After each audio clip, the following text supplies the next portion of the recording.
26 जुलै 2005 या दिवसाला आज 20 वर्ष पूर्ण होत आहेत। हा तोच दिवस आहे ज्या दिवशी मुंबईकरांनी त्यांच्या आजूबाजूला असलेल्या गोष्टींकडे दुर्लक्ष केल्याचा किती मोठा परिणाम होऊ शकतो हा भोगलेला आहे। त्या दिवशी त्यांच्या घराच्या जवळून वाहणारी हीच मिठी नदी त्यांच्या जीवावर उठेल याची तिळमात्र शंका सुद्धा त्यांच्या मनात त्यापूर्वी कधी आली नव्हती। म्हणून शेकडो मुंबईकरांनी या मिठी नदीवर घरं बांधली, तिथं वर्षानुवर्ष ते राहिले। परंतु 26/11ला ढगफुटी झाली, त्याचबरोबर धरण सुद्धा फुटलं आणि त्याचा परिणाम म्हणून ही संपूर्ण मुंबई जलमय झाली। मुंबईतल्या याच मुंबईमधून वाहणाऱ्या मिठी नदीनं त्या दिवशी रौद्र रूप धारण केलं आणि शेकडो मुंबईकरांना आपल्यामध्ये सामावून गेली। मुंबईकर त्यांची घरं, त्यांचा संसार या मिठी नदीनं वाहून समुद्रामध्ये नेला। काही जण सापडले, काही जण सापडले सुद्धा नाही। परंतु मुंबईकरांनी त्या दिवशी जे अनुभवलं ते त्यानंतर कधी अनुभवलं नाही आणि त्यापूर्वी सुद्धा कधी अनुभवलेलं नव्हतं।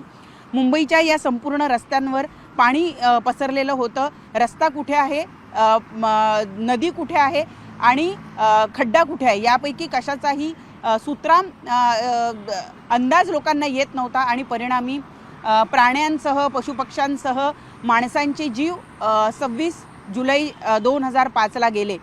आज मी तुम्हाला यासाठी या ठिकाणी घेऊन आलेले आहे कारण याच मिठी नदीवर 26 जुलैच्या पावसामुळे ज्या लोकांचे जीव गेले त्याचं खापर फोडण्यात आलं आणि त्यानंतर या नदीमध्ये आणि या नदीच्या पात्राच्या रुंदीकरण, खोलीकरण आणि त्याचबरोबर तिला संरक्षक भिंत बांधली जावी अशा उपाययोजना सुचवण्यात आल्या आणि त्यानुसार या मिठी नदीवर आतापर्यंत शेकडो कोटी रुपये खर्च सुद्धा करण्यात आले।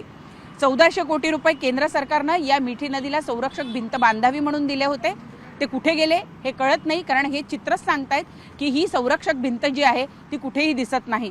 अगदी तुरळक ठिकाणी काही भागांमध्ये ही भिंत तुम्हाला बघायला मिळेल, परंतु आत्ता आपण ज्या ठिकाणी आहोत जिथं अजूनही किनाऱ्यावर आपल्याला काही झोपड्या दिसत आहेत त्या ठिकाणी मात्र या संरक्षक भिंतीचा सूत्राम कुठेही तिची शक्यता दिसत नाही किंवा ती कधीतरी अस्तित्वात होती याच्या खुणा सुद्धा दिसत नाही। त्या व्यतिरिक्त आत्तापर्यंत 2006 पासून ते 2025 पर्यंत मुंबई महानगरपालिकेनं 1100 कोटी रुपये या मिठी नदीच्या रुंदीकरण, खोलीकरणावर खर्च केलेले आहेत। दरवर्षी मुंबईमध्ये पावसाळ्यापूर्वी जी नाले सफाई केली जाते त्या बहुतेक नाले जे आहेत ते याच मिठी नदीला येऊन मिळतात आणि परिणामी मिठी नदीचं रुंदीकरण, खोलीकरण होणं आणि ती स्वच्छ राहणं क्रमप्राप्त असल्यामुळे दरवर्षी या मिठी नदीवर सुद्धा कोट्यावधी रुपये खर्च केले जातात। याच वर्षी मिठी नदीच्या याच गाळ काढण्याचा एक घोटाळा पुढे आलेला आहे ज्याची सध्या SIT मार्फत, त्यानंतर इकॉनॉमिक ऑफेन्स विंग्स मार्फत आणि इतकंच नाही तर ED मार्फत सुद्धा चौकशी सुरू झालेली आहे। 65 कोटी रुपयांचा आत्ताचा घोटाळा दिसतोय। अवघ्या 2 वर्षाचा हा घोटाळा 65 कोटी रुपयांपर्यंत पोहोचलेला आहे। त्यावरून तुम्हाला अंदाज येईल की संपूर्ण 2005 पासून ते आत्तापर्यंतचा जर घोटाळा काढायचा झाला तर तो किती कोटीचा होऊ शकतो। परंतु आत्तापर्यंत जर अंदाज एक बांधला तर साधारणतः 2100 कोटीपेक्षा जास्त रक्कम या मिठी नदीच्या रुंदीकरण, खोलीकरण आणि संरक्षक भिंतीवर खर्च करण्यात आलेला आहे। परंतु प्रत्यक्षात मात्र त्याचा कुठलाही फायदा फारसा होताना दिसत नाही आहे। आपण आत्ताही हे पात्र बघितलं तर संरक्षक भिंत कुठे दिसत नाही आहे। दरवर्षी जसं यावर्षी सुद्धा, खरं पाऊस थोडा आधी आला परंतु यावर्षी सुद्धा पहिल्या पावसात आपण बघितलं की कशा पद्धतीनं मुंबईकरांना फटका बसला, ठिकठिकाणी रस्त्यावर पाणी साचलं आणि त्यामुळे मुंबईकरांच्या वाहतुकीला त्रास झाला।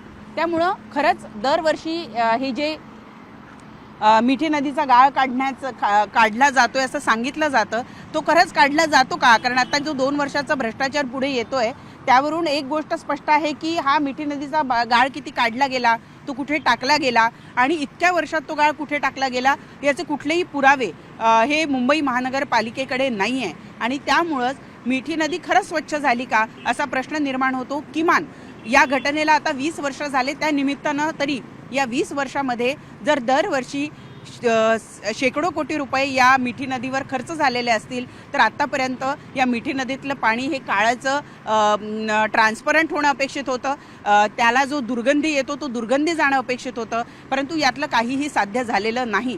मग हे 2100 कोटी रुपये गेले कुठे असा सवाल किमान आजच्या या दिवसाच्या निमित्तानं आपल्याला उपस्थित करावाच लागतोय। व्हिडिओ जर्नलिस्ट सचिन कुबडेसह प्रणाली कापसे, न्यूज 18 लोकमत, मुंबई।